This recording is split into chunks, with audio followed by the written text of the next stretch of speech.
Tension RDC-Rwanda, la main tendue de Tshisekedi rejetée par Kigali. Au lieu d'un apaisement, c'est une nouvelle onde de choc diplomatique entre Kinshasa et Kigali. Alors que Tshisekedi tend la main à son homologue rwandais Paul Kagame en déclarant, je cite, « Nous sommes les deux seuls capables d'arrêter cette escalade ». La réponse de Kigali est sans équivoque. Cette opportunité est désormais passée.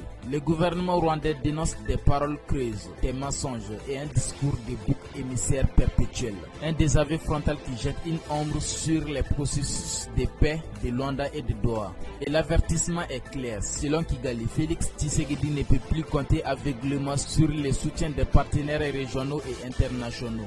Les fenêtres d'opportunité prévient le gouvernement rwandais. Dans ce climat tendu, une rencontre est pourtant prévue d'ici la fin du mois pour évaluer les avancées dans la lutte contre les FDLR. Côté processus de Doha, le dialogue entre le gouvernement congolais et l'FP M23 reste fragile. 3 délégués M23 sont attendus contre 2 lors de la précédente session. Sur la table, cessez-le-feu et échange des prisonniers, mais la méfiance domine.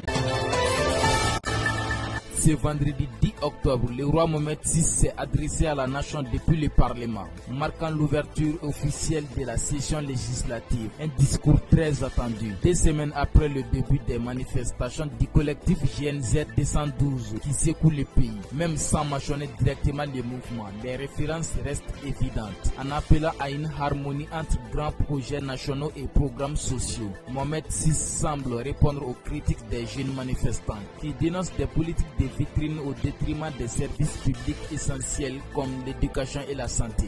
Le souverain a aussi rappelé l'urgence de réduire les inégalités territoriales et de garantir que les fruits de la croissance profitent à tous. Il insiste, justice sociale, emploi des jeunes, éducation de santé restent au cœur de ses priorités. Quelques heures plus tard, le collectif GNZ 212 annonçait la suspension temporaire de ces manifestations pour le week-end.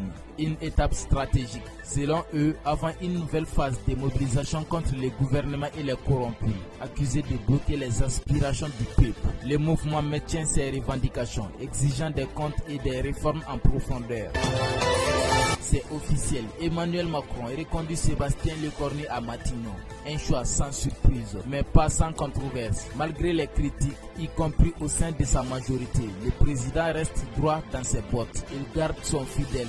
Gabriel Attal l'avait pourtant exhorté à partager le pouvoir. Enfin, Lecornu, surnommé le moine soldat, accepte la mission pour devoir, avec des priorités, faire passer le budget avant la fin de l'année, répondre aux urgences du quotidien des Français. Lecornu promet une équipe tournée vers l'action, loin des ambitions présidentielles. Ainsi s'achève ces flashs d'informations